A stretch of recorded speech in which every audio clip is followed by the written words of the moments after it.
समस्या में ही समाधान है।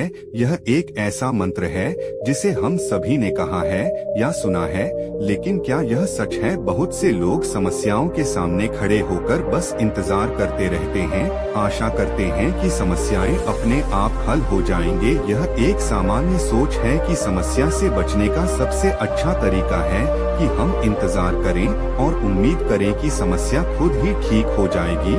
लेकिन क्या यह सच है? क्या वाकई मुश्किलों का सामना करना और उनसे निपटना इतना आसान है? इस वीडियो में हम बात करेंगे कि समस्याओं के सामने खड़े होकर इंतजार करना सबसे अच्छा विकल्प नहीं है। हम आपको सिखाएंगे कि समस्याओं का सामना करना उन्हें हल करने का सही और प्रभावी तरीका है। इस वीडियो के माध्यम से हम सीखेंगे कि हमारी मेहनत, समर्पण और सही दिशा में कदम बढ़ाने से ही समस्याएं हल हो सकती हैं। तो इस वीडियो को देखें और सीखो कि समस्याओं का सामना करना और उन्हें हल करना ही सच्चा समाधान है। तो चलिए शुरू करते हैं। दोस्तों, बहुत समय पहले की बात है। एक राज्य का राजा बहुत चिंतित था क्योंकि उसकी पत्नी का जन्मदिन नजदीक आ रहा था। यूं तो कहने को वह राजा था, लेकिन फिर भी उनके वैवाहिक जीवन में हजारों प्रकार की समस्याएं थी। परंतु राजा जन्मदिन पर अपनी पत्नी को एक ऐसा उपहार देना चाहता था कि जिससे उनके जीवन में जो दुख है वह कम से कम उसे दिन के लिए दूर चला जाए।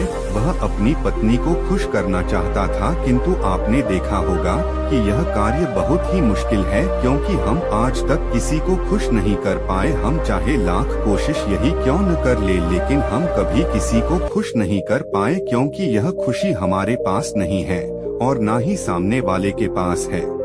जो हमारे पास है ही नहीं, वह हम किसी और को कैसे दे सकते हैं? अर्थात अगर आपको किसी दूसरे को खुशी देनी है तो सबसे पहले आपको खुश होना होगा, आपको खुश महसूस करना होगा। अर्थात वह खुशी आपके पास होनी चाहिए, तभी तो आप किसी और को खुश रख सकते हैं। एक दिन राजा ने सभी दरबारी को दरबार में उपस्थित होने का आदेश दिया और साथ ही सभी मंत्रीगण भी वहां पर उपस्थित थे। तभी राजा ने सभी से सुझाव मांगा कि आखिर वह किस प्रकार अपनी पत्नी को जन्मदिन पर खुश कर सकता है।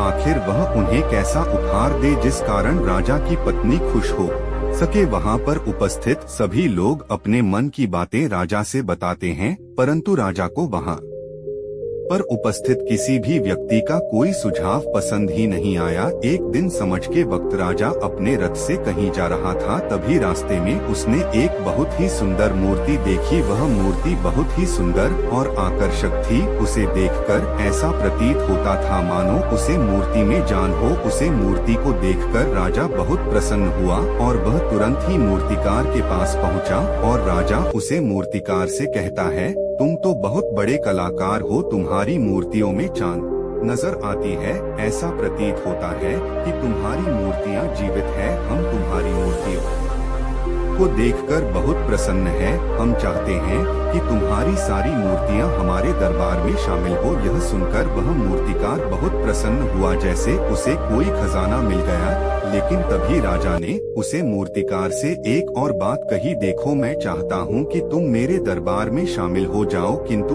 उससे पहले तुम्हें हमारे लिए हमारी रानी की ऐसी मूर्ति बनानी होगी जिसे देखकर वह खुश हो जाए और अपने सारे दुख दर्द भूल जाए। और यदि तुम ऐसा ना कर सके तो मैं तुम्हारा सर धड़ से अलग कर दूंगा। राजा के मुख से यह सुनकर मूर्तिकार घबरा गया, उसके पसीने छूट गए। वह राजा को मना भी कैसे करें, इसीलिए उसने न चाहते हुए भी राजा को स्वीकृति दे दी। राजा उसे मूर्तिकार की बात सुनकर बहुत प्रसन्न हुआ और वह वापस महल लौट गया।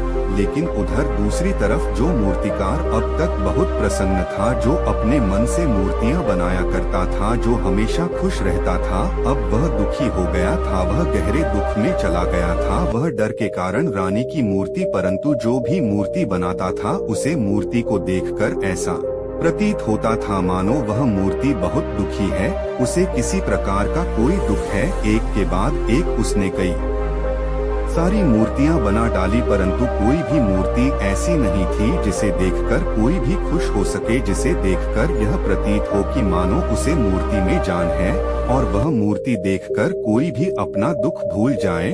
और यह इस कारण हो रहा था क्योंकि मूर्तिकार भी इधर से बहुत दुखी था, जो उसकी मूर्तियां के रूप में साफ और स्पष्ट नजर आ रहा था। ईजान उसे मूर्तिकार को 1 सप्ताह का समय दिया था, किंतु 4 दिन तो उसने यूं ही व्यर्थ कर दिए। अब उसके पास केवल 3 दिन का ही समय बचा था, जिसके बारे में सोच सोचकर उसे मूर्तिका का गला सूखा जा रहा था। डर के कारण अब उसके हाथ पैर भी काम करना बंद कर चुके थे। उसके हाथ से हथौड़ी और चीनी तक नहीं चल रही थी और उसे अपना भविष्य नजर आ रहा था। उसे नजर आ रहा था कि राजा उसे मृत्यु दंड दे रहा है।